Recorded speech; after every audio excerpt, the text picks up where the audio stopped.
E sa për dunjan, si e ka vlerësu pejgamberi a.s.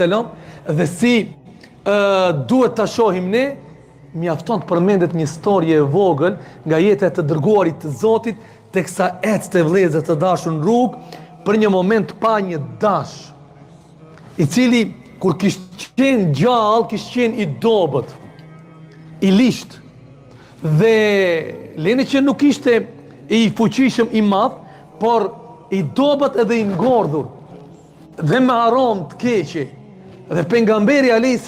deshti që shfrytëzoi nga rasti ose nga pamja që e kishte përballë me sahabët, u afrua te ky dash i ngordhur, e kapi për veshin e tij, e ngreu pak lart dhe i pyeti sahabët, tha, a ka dikush nga ju që e blen për 1 dirhem këtë dash?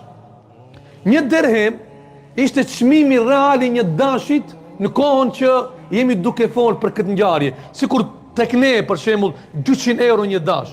Dhe me këtë çmim pejgamberi kërkoi që ta shet këtë. Sahabët u habitën vëllezër. Dhe njëri prej tyre shikojnë fytyrën e të dërguarit të Zotit. A e ka seriozisht këtë pyetje apo do të dalë diku tjetër? Derisa pejgamberi vazhdonte tha, ka ndonjë të interesuar që e blen këtë për 1 dirhem? Dhe njëri ju drejtua të dërguarit të Allahut dhe i tha, ja Rasul Allah, ki sikur të kishte qenë gjallë, sikur të mos kishte qenë i ngordhur, me performancat që i ka, nuk do të dirhem. E lene mo tani që është i ngordhur me aromë të keqe, ti japësh dikujt 1 dirhem për ta fuk, pa nuk ta merr.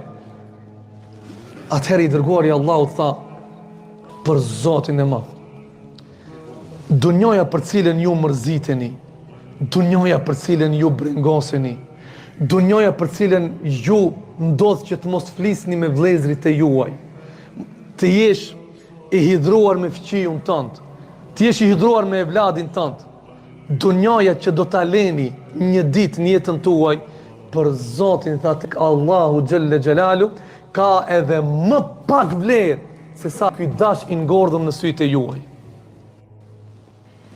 Kjo është dunjoja vëllezër. Dhe ky ishte derti që nuk shkoi ki sahabit ta pjet diçka tjetër të dërguarin e Allahut. Tha, më tregoj